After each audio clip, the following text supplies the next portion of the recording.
laawol kisal ko laawol peewal e ɓantal. alhamdulillahi rabbil alamin alhamdulillahi alladi khalaqa almauta walhayah liyabluwakum ayyukum ahsanu amala wa huwa alazizu alghafur wa ashhadu an la ilaha illa allah wahdahu la sharika lah wa ashhadu anna sayyidana muhammadan abduhu wa rasuluh. amma ba'd, أيها الناس اتقوا الله تبارك وتعالى واخشوا يوما لا يجزي والد عن ولده ولا مولود هو جاز عن والده شيئا. عباد الله، اعلموا أن هذه الحياة الدنيا دار ممر وعبور ودار عمل وكدح للعباد، ولا تغرنكم الحياة الدنيا ولا يغرنكم بالله الغرور. فتذكروا ما أنتم إليه صائرون من الموت وما بعده يوم تحشرون. تذكروا حالتكم عند حلول الآجال ومفارقة الأوطان والأهل والعيال. قال الله تبارك وتعالى: كلا إذا بلغت التراقي وقيل من راق. إذا ما أخذت الروح تنزع شيئا فشيئا من أخمس القدم حتى بلغت التراقي. الله سبحانه وتعالى أقسم بملائكة الموت التي تنزع الروح انتزاعا وقال: والنازعات غرقا. وعندما تصل الروح إلى الحلقوم يشرف على إخراجها ملك الموت، والله يشرح لنا هذا الموقف شرحا ما بعده شرح. فلولا إذا بلغت الحلقوم وأنتم حينئذ تنظرون ونحن أقرب إليه منكم ولكن لا تبصرون. انظروا إلى هذا الأسلوب، يقول الله تبارك وتعالى: أنا أقرب للميت منكم لكنني لا ترونني بعيون البصر لا تدركه الأبصار. جاب الله تدبه باو يتقول الله سبحانه وتعالى جولين الله صلى الله عليه وسلم on daɗɗirama hulugol Allah subhanahu wa ta'ala. hule kadi fi ndeñ hule nde ñalande nde tawata nden ñande baba nafata ɓiɗɗo nafata baba mum be koko golle mum ɗen woni ko nafata ɗum nden ñande. kono e jaaɓe Allah tedduɓe, ande wondema ɗan gurdan aduna ɗan wonali si wona galle ka rewete tum feƴƴe ko beru ko otigi natata yaltoya ko beru ɗum ɗon. haray non nde nokkure ɗum woni ka aduna ɗo ko nokkure ka tawata kaka jiyaɓe ɓen hani gollude, ɓe golla golleji nafayɗi ɓe ka aduna ɗo, ɓe golla golleji nafayɗi ɓe ka lahara. kono noon wota ɗan gurdan aduna hodu on dey, wota hodoru ndun hodu on dey. andite ko fokkitan ɗon kon, andite ka wonɗo yahude ɗum woni mayde nden e ko woni ɓaawo mayde, andite nde hiɗon immintinoye, andite ɗum, andite alhaali mon ɗon fewndo ka tawata ɗon o malaikajo wiyeteɗo malakul mawtu, fewndo ka o arata ɗon, fewndo ka o tigi sertata ɗon e ndu adunaru, fewndo ka o tigi seedata ɗon e ndi leydi, fewndo ka o tigi seedata ɗon e ɓe yiɓɓe, fewndo ka o tigi seedata ɗon e ɓe weldiɓɓe, fewndo ka o tigi seedata ɗon e ɗe galle muɗum, fewndo ka o tigi seedata ɗon e ɓe ngure muɗum nden. haray Allah subhanahu wa ta'ala himo holli en, imo ɓanginani en, o wi wondema si woni hewti ɗon haray ɗon ko moccoɓe moccata ɗum nafata ɗon dey, docteur ɓe ko ñawdata fewndo ɗon nafata dey, fewndo ɗon haray ko ɓay tun woni malakul mawti on o arani wonkikin feere wo ala haray neɗɗon o yahay. haray o musidɓe tedduɓe, haray Allah subhanahu wa ta'ala on o wondiray kala ko o faala wondirde. o wondiri ɓe malaikaɓe tawɓe ko ittay ɓe wonɗu woni o malaikajo tedduɗo e tawɗo o kanko imo jeeya e malaikaɓe tawɓe ɓen kañum ɗon andi malaikaɓe ɓen kamɓe kan kala ko Allah niri ɓe koyeyoɓe golluɓe gollay. o malaikajo halfinaɗo fii ƴettutugol wonkiji ɗin, haray Allah subhanahu wa ta'ala o wi: wannazi'ati gharqa. harayo musidɓe tedduɓe fewndo ka tawata ɗo wonki kin ki immori ka teppeley ki ƴawri seeɗa seeɗa haa fewndo ka hewtata ɗon ka daande he harayo musidɓe tedduɓe ko wattugol yiili e ɗum haray nden ñande si hewti ɗon haray neɗɗanke on haray hande kadi luttanimo yoɓeede ko golluno kon ka aduna ga hande kadi haray ko ɗum woni golle lannirimo allahu subhanahu wa taala on o wi awa haray o andini en wondema kanko allahu subhanahu wa taala on himo ɓatti neɗɗo ɓuri ɗaɗi daande makko ɗin ko ɓatti ooti on ko on tun haray ootigi kañum wata yiide allah wano yiratano yimɓe luttuɓe ɓen allah kan noon kañum no suti en harayo musidɓe tedduɓe neɗɗanke on fewndo ka tawata ɗon himo ka daɗɗudi mayde fewndo ka tawata ɗon himo waylitade fi waylitagol fi faatagol fewndo ka tawata ɗon himo e fi timmugol ko fewndo ɗon woni ko yatihi iblis فيقول له يا هذا مت يهوديا أو نصرانيا فإن أباك مات يهوديا أو نصرانيا فدخل الجنة ولذا كان سيدنا محمد صلى الله عليه وسلم يدعو بدعاء القرآن قائلا ربنا لا تزغ قلوبنا بعد إذ هديتنا وهب لنا من لدنك رحمة إنك أنت الوهاب وعندما حضرت الوفاة أحمد بن حنبل رحمه الله وهو على فراش الموت كان ابنه عبد الله يلقنه لا إله إلا الله فكان الإمام إذا سمعها يقول لا وبعدا لا وبعدا فلما فاق من سكرات الموت قال له عبد الله يا أبت ماذا كنت تقول وأنا ألقنك الشهادة كنت كلما قلت لا إله إلا الله رددت إلي قائلا لا وبعدا فقال له يا عبد الله لم أكن أرد عليك إنما كنت أرد الشيطان الذي أتاني وقال لي مت على دين اليهودية فكنت أقول له لا وبعدا harayo jaabi Allah tedduɓe neɗɗo on fewndo ka otigi sertata ɗon e aduna fewndo ka otigi faatoto ɗon ko fewndo ɗon woni o iblisa mo tawata ko gaño meɗen yo Allah dandu en bone makko Allah dandu en ɗoftademo ko fewndo ɗon woni ko o hay ɗon o aranayi otigi o jokkay otigi e nder gurdam makko ɗan hayka mayde o arana otigi ɗon onna hey ko ayyo an ɗandi ko watta yaltu e o diina ko wonɗa naatu ka alyahudi yagal maɗum ka annasarenke yagal wonu catholiquejo wonu juifjo maɗum wona juifjo ndaaru ko ɓuranma wo e ɗin ɗon ndaaru toon ƴettu mais o l'islamu selu ɗum few ko waɗi ɓemma kañum kan naatuno e ɗum ɗo ko ɗum waɗi o maayi o naati aljanna an kadi waɗu ɗum ko ɗum waɗi kañum annabijo meɗen muhammadun sallllahu alayhi wa sallam tawi ɓe du'orayno o du alqur'ana ɓe maaka allah ko ayyo joomi amen mi torike mo wota oñu ɓerɗe amen nen ɓaawo a fewni men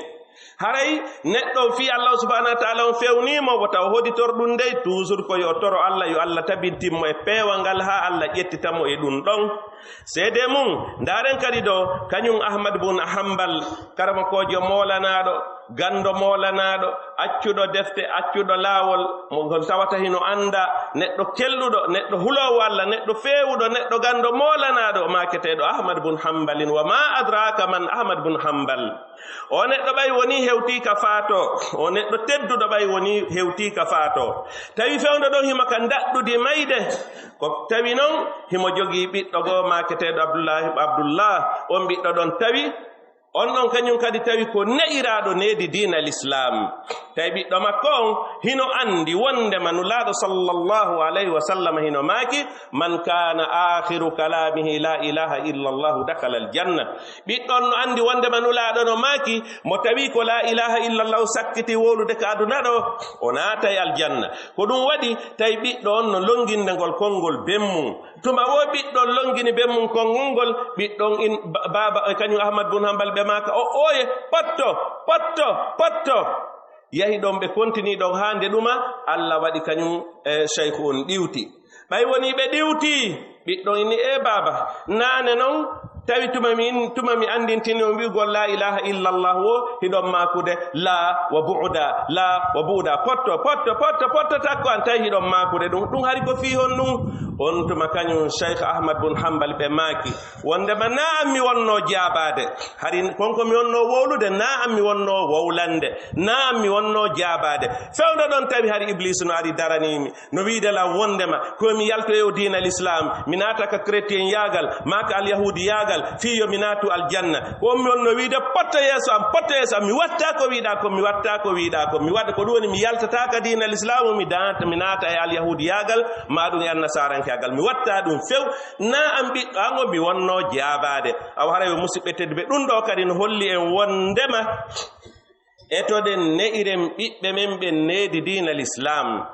etoden ne'irem ɓe ngureji men ɗin needi diina l'islam sabuna no woodi ɓe ngureji ɗuɗuɗe yo Allah fewnu en fewna ɓe tawata arsikano ka ɓe heɓano chance kamɓe ne'irede needi diina l'islam nde ben maɓɓe hino faato mayuma maɓɓe hino faato tawa hiɓe ɗon tawa ɓe anditata kamɓe sifa koko moƴƴiɗo kamɓe kanko wigol ɗon tun ko ha ɗon ɓe hawoto ha tawata neɗɗon o seeɗa e aduna taw o annintinaka wigol la ilaha illallah watta nen yili kadi ka laptaniji men ɗin kadi ɓen kadi no fotuno hara ko julɓe hara ko faamunoɓe sifa ɗi kadi ɗi piiji sabuna ɗen andi fatundeji ɗuɗuɗi kadi no waɗa kadi e laptaniji ɗin awa haray yo musidɓe tedduɓe haray ko wattugol yiili e sifa ɗi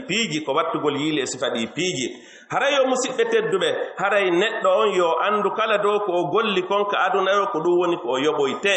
neɗɗo on haray si woni o wallinama woni o faatike o wallinama ka balangaru o ƴettama o naɓama hande kadi haray luttanimo go yoɓede ko golluno kon haray ko ɗon noon woni oti ko noddoyta o inna ya ahli ya abna'i la tagurrannakum dunya faqad jama'tu al-mala min al-halal wal-haram wa taraktuhu lakum tastamti'una bih wa ana us'alu anhu wahadi e ɓe nguren mi moɓuno jawdi mi moɓi ɗum fota non goɗɗum ɗum mi moɓiri ɗum no dagori goɗɗum ɗum mi moɓi ɗum no mi moɓiri wo hakkunde fenugol e kansugol e détournugol e piratugol makitiji e pinu pano mi moɓi ɗum no mi moɓiri wo hande miɗo iwde aduna mi yaha ka kabru an mi accana on ɗum ɗo fowga onon ñaamon dakmito ɗon waɗon ko faala ɗon min tun mi landitoye fi ɗum ka nder kabru an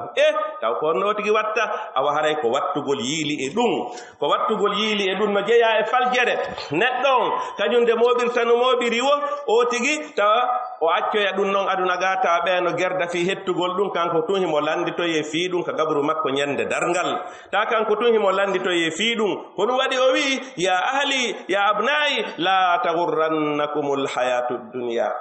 lamma hadarat umar ibn abdul aziz al-wafah dhahaba ba'du al-ashab liya'uduhu وكان عمر قد ترك من الأولاد كثيرين جلسوا معه وهو يعالج سكرات الموت فقالوا له يا أمير المؤمنين ماذا تركت لأولادك فماذا قال لهم كلمة واحدة تركت لهم تقوى الله قال الشاعر ولست أرى السعادة جمع مال ولكن التقي هو السعيد تركت لهم تقوى الله وهل بعد تقوى الله تركة تذكر haray kono yo musidɓe tedduɓe ndaren kadi o neɗɗo e jewti naane fi kañum ahmad bun hambali rahimahullah neɗɗo gando molanaɗo kelluɗo fata koyna seeɗa yewti fi o ndaade feƴƴanenge lanɗo goo oɗa kaka karmo koɓɓen oɗo kaka lamɓe ɓen oɗo kañum umar bun abdul aziz ko lanɗo mo tawata ko lanɗo ko gando ko feewuɗo ko hulowo Allah ko yurminowo ɓe laami ɓen o neɗɗo si tan no woduno en sifatono alhaali makko ko honno taw o ƴettiri laamu ngun gerewin enen joni ko gere fi yotigi hendo laamu no kamɓe on tuma ɓe o haɓɓiti o memata jamawni no menen ko ammen hooli ko ammen andi silamika men naɓay ɓuttu ko Allah moto men o wi mi laamota ko fewoni ɓeyni menen ko Allah moto men forcé ko Allah moto men parce que meɗe andi sa laamike men hare men ɓuttini ko ɗon ɓe gerdi ko yata ñallal ha balɗe ɗiɗi hoore kara han o ƴettiri laamu ngu fayda hoore forcé hoore o yiɗa o faalaka o heɓɓa few kono jama on forci mo ha o ƴettiri laamu ngun honde ka hoore kara han e musidɓe tedduɓe o neɗɗo ɓay woni o laamike ñomiten gokkunni ɓay woni o laamike joni ka raɓɓin inde ɓay woni jokkama fi lanɗo faati ɗon ha wattinama e derɗe balɗe fo hiɓe jindude ƴawra ɓe jolda tun o yahi on tuma ɓay woni gasi o hooti ka suudu makko o waali ka o waali ɗon ko ɗon kisan ɓiɗɗo makko on ari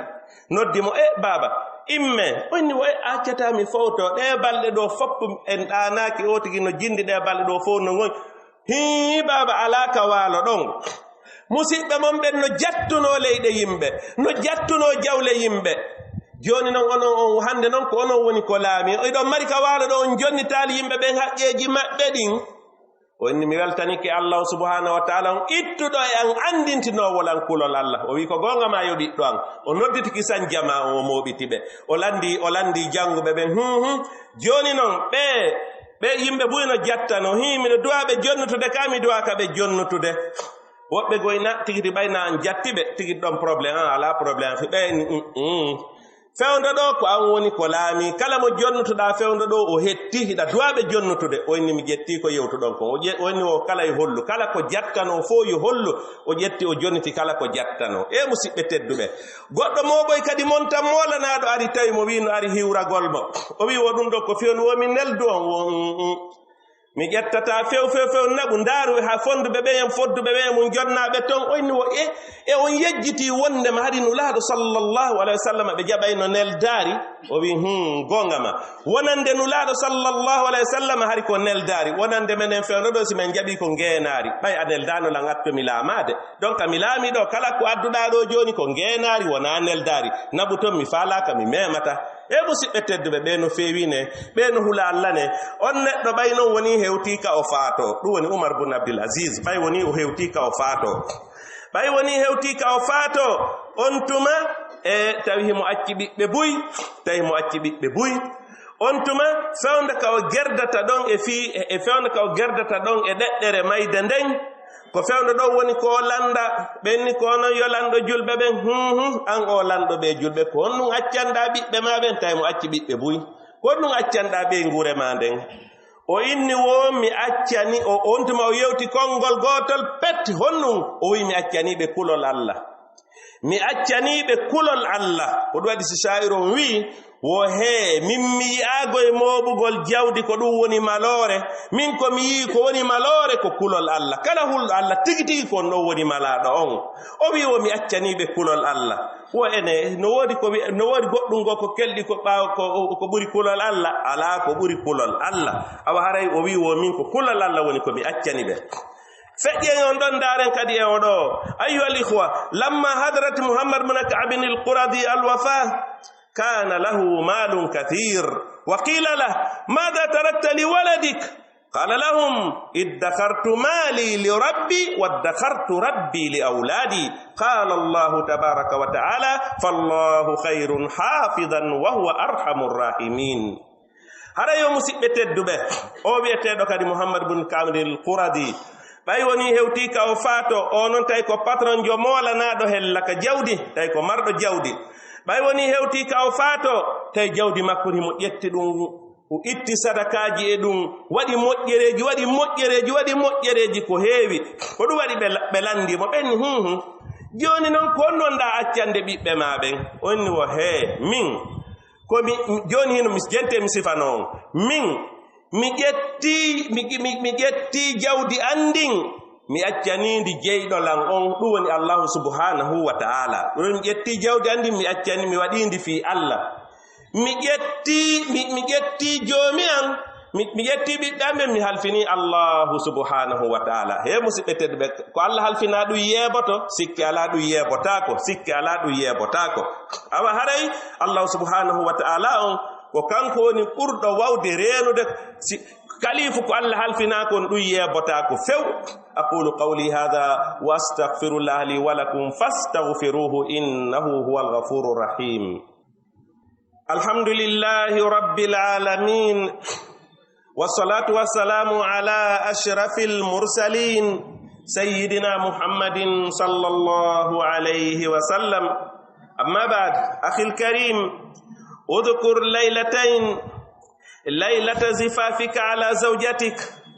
وأنت في غاية الفرح والسرور والليلة الثانية عندما تهمل لتودع على خشبة الغسل يوم تودع على خشبة الغسل لم تمشي إليها بقدميك وإنما ستهمل على أعناق الرجال أين سمعك وأين بصرك وأين قوتك wa ayna baha'uk wa ayna sihhatuk man alladhi yakhla'uka athiyab anta la taqwi ala khal'i athiyab yaaɓe allah tedduɓe ɓaawo yettugol allahu subhanahu wa ta'ala juulaynulaaɗo sallallahu alayhi wa sallam on torama hulugol allahu subhanahu wa ta'ala kono yo musidɓe tedduɓe ko ay yo musidɗo tedduɗo anditi miijiti fii jemmaji ɗiɗi ɗin jemmaji ɗiɗi no woɗɗondiri bi ma'ana ɗin jemmaji ɗiɗi no serti ko moolana ɗin jemmaji ɗiɗi no seedi seedande moolanade ko hen woni ɗin jemmaji ɗiɗi jemma arano on anditi ñande jombunoɗa nden ñande tawi hiɗa wewli nden ñande tawi hari hiɗa welti nden ñande tawi hiɗa mari welo welo jemma ɗiɗaɓo on kadi jemma mo tawata on nden ñande malakul mawti aranima ñande tawata malaika nden ñande tawata ko ɗum woni fatunde ma nden ko ɗum woni nde hewti ñande tawata e nele wonki sortama e ma ɗum woni balangaru ndun addoyama a waɗama ka ndel balangaru a ƴettama ana ɓama ka morgo hemodi ɗi jemmaji ɗi no seedi dey ɗi jemmaji ɗiɗi hino seedi fewndo ka tawata ɗon nden ñande a wawata immanade hoore ma yahaka balangaru a wawata immanade hoore ma yahaka morgo bal ko yimɓe woni ko ƴettatama jinga naɓa ko yimɓe jingay ma naɓa nden ñande landugal no wiya nden ñande honto nanɗe ɗe naniraynoɗa ɗe woni honto giiɗe ɗe yiraynoɗa ɗe woni honto doole ɗe joginoɗa ɗe woni honto cembe ɗe joginoɗa ɗe woni honto ŋariki joginoɗa ki woni honto cellal ngal joginoɗa ngal woni piiji dendangal ko joginoɗa honto ɗum woni ye nden ñande hay coñci ɗi tawata ɗin a maydi e mum e jaka hay ɗin a wawata ɓortanade hoorema e jaka ɗin hay ko woɓɓe goo ɓornay maɗi no gasa ko an ɓornaninoɗi hoorema kono noon a ɓortantako ɗi hoorema nden ñande a wawata ɓortanade ɗi hoorema ko woɓɓe goo woni ko ɓortay maɗi haray nden ñande a taway si hewti ɗon nde lootoɓen si woni ɓattike woni ɓe ɓortima nden ñande a taway atto hewtude ɗon nden ñande tawi a jaɓata goɗɗo ndaara alhaali hoye ma hay hunde kono nden ñande a taway fof ko yimɓe ɓen an hay hunde a wawana hoore ma lootoɓe ɓe yiltay ko yiilira ka faalira naɓira ka faalira ɓe yiiliray koyngal ka ɓe faalira ɓe townangal ɓe towna jungogon ɓe jippina koyngal wana noon an kan hay hunde a wawata wolude nden ñande hay hunde a wawata wi'ude si ɓe faalaɓe lootire wulɗan si ɓe faalaɓe lootire ɓuuɓuɗan an kan hay hunde a wawata wulitade a wawata wide ndiyan ɗan no ɓuuɓi pandi jilleɗan seeɗa a wawata ɗum ma ɗum ndiyan ɗan no wuli pandi ɗuyte melan seeɗa ɗuyta no ɗum kadi a wawata ɗum kala no ɓe faala ko noon woni ko ɓe wara an kan hay hunde de ñande a wawata si woni ɓe gayni ɓe ɓorni ɓe watte coñci daneeji ɗin no wi'e kasange ɓe hendo ɓe taara ɗin non e ma no ɓe taara ɗi e ma an a wawata wadde hay hunde joni noon anditi noon fewndo wuurunoɗa si tawi noon ko a lanɗo num anditi hay cortége ji ɗi waɗantenoɗa anditi ɗin fewndo ko dawaynoɗa fewndo ko niɓɓaynoɗa cortége ji molanaɗi no ɗum no giira hino feƴƴa ko wiiraynoɗa e avion je anditi ɗum nden ñande noon si hewti ɗon haray honto ɗin ɗon fof woni nden ñande si hewti ɗon a taway ɗon la pusur la stirahat la mal la qararat wala hirasa la silah qala shair kullu bni untha wa in talat salamatuhu yawman ala alatin hadba'a mahmulu hara yo musidɓe tedduɓe nden ñande honto non woni nden ñande kuɓeje ko accunoɗa étage ji ɗi accunoɗa leyɗele ko accunoɗa honto ɗum woni jardin ji ko accunoɗa honto ɗum woni dokkeli labaɗi cuɗanoɗi labinaɗi fotinaka fawtotoɗa honto ɗi woni kamɓe buuɗi sertuɗi buuɗi leydi ka wonɗa ɗo e leyɗe mbuuɗi leyɗele janane ko accunoɗa e banque ji ma e nokkeli goo honto ɗum woni décret ji ɗi waɗaynoɗa honto ɗi woni ko girdi nottoɗo ɓawma e jogiiɓe armuji honto ɗum woni sayro wi awa haray neɗɗo on wondema yo andu ko neeɓi aduna hombo woni ko haali ɗum kadi ko Ka'b bun Zuhair bun Abi Sulma o wi wondema neɗɗanke on haray yo andu ko neeɓi wuurude ñande goo o tigi o faatoto o ƴette o waɗe e balangaru goɗɗo goo kadi wi fa ida hamalta ila alquburi janazatan fa'lam bi annaka ba'daha mahmulu woosi woni a tawama rondagol fure ƴettugol fure naɓaka berɗe a tawama goɗɗo goo kadi hino naɓe wattu yiili de ñande gogoy haray ko an tigi woni ko wona naɓede yo tigi wattu yiili haray yo en andu kadi haray nden mayde kadi nden nawonde makko fi o façon ɓe yimɓe ɗo ɓeeɗa kan tawaka o e façon ji ɗin fo haray hino tawa alghaniyu walfaqir والوزير والحقير والعظيم والحقير والعالم والجاهل كلهم سيحملون على هذه الخشبة ويتوسد الغني التراب ولن يودع له رخام في قبره ولو وضع رخام في قبره فلن يستفيد منه شيئا لأن الدود الذي يأكل الفقير هو عينه يأكل الغني ولقد جئتمونا فرادا كما خلقناكم أول مرة هنا يا مسيبة الدبة يا أندو أو اللودو أو جوما جودي patron جون أو مسكينو ده e o laamiɗo ɗa e o laamaɗo ɗa e o tedduɗo ɗa e o hoyɗo ɗa e o ganduɗo ɗa e o majjuɗo ɗa ɓeɗo fof maɓɓe ɗi gilɗi ñaamayɗi alɗuɗo on ko ɗin waasuɗo on ko ɗin tigi kadi woni ko ñaamata alɗuɗo on o waasuɗo ko bumbulaydi nin woni ko awloyto patron on kadi ko ndin bumbulaydi ko woni kadi ko awloyto o waɗantaki innetaki a ɓeeɗo hari hiɓe marno joni waɗaneɓe karo no ɗum ala ton karo waɗetake few si arul style kadi hawri kadi ko yimɓe ɓe faama iwtiri ɓawo otigi ɓe waɗoyi karo ɗen karoje puttere kadi ɗe nafata few o tigi haray yo andu no o tigi arirno non ko non kadi o tigi woni ko hootirta o tigi o hootay few o tigi o hootay tawa nen ñande o arno o addorali jawdi o hootay kadi o nattorta jawdi ko heddantomo ko heddantomo e jawdi koko ardinno kon koko ittuno sadaka kon ko ɗum ɗon tun woni ko nafaynomo nden ñande ɗo si hewti ɗon fa ayna al mal wa ayna al khadam wa ayna al sayyara wa ayna al ta'ira wa ayna al hurrasa haray si hewti ɗon landugal no wiya honto jawdi ndin honto golloɓe ɓen honto otoje ɗen honto avion je ka wireteno honto gardikorɓe ɓen honto golloɓɓen honto ɓe fof woni ɗum ɗo fof haray wa taraknakum ma khawwalnakum wara'a zuhurikum kala ko okka ɗon kala ko mbeɗen Allah kala ko men okki on Allah wi ɗum kala ko Allah okkuno o tigi kala ko Allah jonnuno o tigi morreje ɗum ɗon fof o tigi acciray ɓaawo ko heddanto o tigi ko o tigi golluno kon hondutuma yawma la yanfa'u malu wala banuna illa man ata Allah biqalbin salim harayo musiɓɓe tedduɓe Allah limanil mulku lyawm yaquluha waddunya khawiyatun ala urushiha faqad buddilat al ardu ghayra al ard was-samawat يقولها والإضام تحت التراب خاوية يقولها والشمس كورت والنجوم انكدرت والجبال سيرت والبحار سجرت يقولها بعد أن تفجرت قنبلة القيامة لا يملك تفجيرها إلا الله قال الله تبارك وتعالى فإذا نفخ في الصور نفخة واحدة وهملت الأرض والجبال فدكتا دكة واحدة فيومئذ وقعت الواقعة هي مصيبة الدبه دنياند هراي كو اتيكون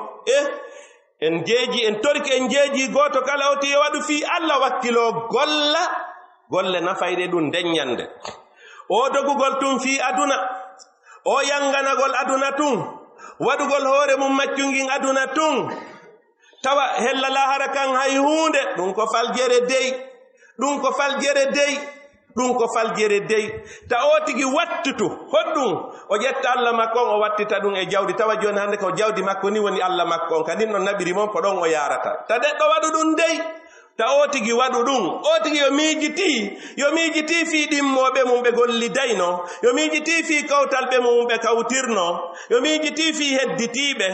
patron ɓe tawan ɓurnoɓe o tigi jawdi cowale ɓen faatinoke miskin ɓe tawata puttere ɓe alano ɓen ɓe faatinoke laaminoɓe laamuji molanaɗi ɓen ɓe faatinoke laamanoɓe kadi faatinoke dendangal façonji ɗin fof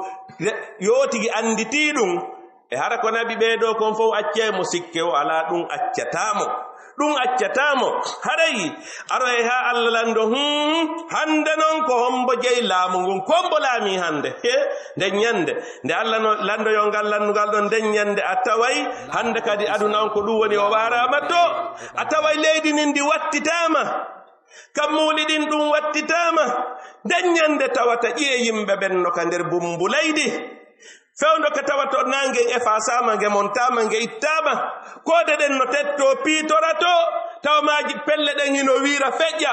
ɗum woni tawa e pelli molanangi ɗum no wiira feƴƴa wa balon hu tan kay ɗum no wiira feƴƴa tawata kadi bañe maaje ɗen foppo kadi no dulbito jiiteli ɗon nde Allah nde no haaloya ɗum ko fewndo ka tawata ɗon bobbure fi daragol dangal ngal fetti nden ñande taw nden ñande ɗon ɗum no yo en andu hay goto wawata fettinde ɗum ɗon si wona Allahu subhanahu wa ta'ala ko Allah tu woni ko wawi ɗum ɗon haray si woni Allah subhanahu wa ta'ala on si woni o yamiri malaikaji yo wuttu o wutti si on tuma si woni nde o wuttiri ɗon hande kadi ko ɗon kisan hande kadi leydi ɗon kisan ko ɗon hande kadi ko ɗo woni ndi ko ndi seekoto ndi hande kadi tawata doole ala hande kadi pelle ɗen hande kadi ɗum fof muncidire maaje ɗen fof dulbito si ɗum hewti fa yawma idin waqa'atil waqi'a awa ko nden ñande no woni ko darngal ngal daroto ko nden ñande woni ko darngal ngal daroto awa hara yo musidɓe tedduɓe goto kala koyo wattu yiili goto kala koyo hulu Allah o tigi yo andu haray o aduna ko ha seeɗa ñande go haray o tigi o wontiri ka nder leydi si o yewtani o tigi ɗon hande kadi luttani o tigi yoɓede ko golluno kon cheytane noon ko bonɗum cheytane ko bandijo huɗaɗo malkisaɗo yo Allah dandu en bone makko inna shaytana lakum aduwwun fattakhiduhu aduwwa innama yad'u hizbahu liyakunu min ashabis sa'ir shaytana ko gaño mon onon kadi jogitemo gaño ko wonnodude fedde makko non ko awnaɓe kayite jahannama shaytana no yeto goto kala mayde ndengoy ko gonga par ce shaytana no andi si yetike ma mayde ko fenande a yettomo o fenay na gonga makko ko ɗum waɗi o yetta ko hay goto oti mayata shaytana ko hodirta ko wigol way mayde ko gonga kono he an asiwa an yiɗa gatawo an asiwa mayde an yaha nawyay ha tawa ko immine walline ha ƴetta toggortiti an asiwa mayde an jokkutawo siwa wa joni noon ta ɗum ɓattinoke o tigi o anda eɗen tori Allah subhanahu wa ta'ala o yo Allah arsuko en gollugol golleji weltinayɗi Allahu subhanahu wa ta'ala Allah dandu en ɗoftade shaytan Allah dandu en weltinde shaytan eɗen tori Allah subhanahu wa ta'ala on yo Allah arsuko en tuubude jaɓanesi ƴettiteɗen yo Allah arsuko en tuubugol jaɓanesi ƴettiteɗen yo Allah arsuko en tuubugol jaɓanesi ƴettiteɗen bi rahmatika ya arhamar rahimin dendangal ɗe dewe ɗe wonɗe wadde yo Allah wotaɗe bonan en Allah maran en ɗe ka bonata ha Allah haade wonana en sabu Allah naata en Allah naado en jannatal firdaus den tori Allah subhanahu wa ta'ala Allah holloy emmo yo Allah holloy en alkañum kanko Allah subhanahu wa ta'ala bi rahmatika ya arhamar rahimin rabbana atina fid dunya hasana wa fil akhirati hasana wa qina adhaban nar aqimis salah inna salata tanha 'anil fahsha'i wal munkar wa la dhikrullahi akbar wallahu ya'lamu ma tasna'un laawol kisal ko laawol peewal e ɓantal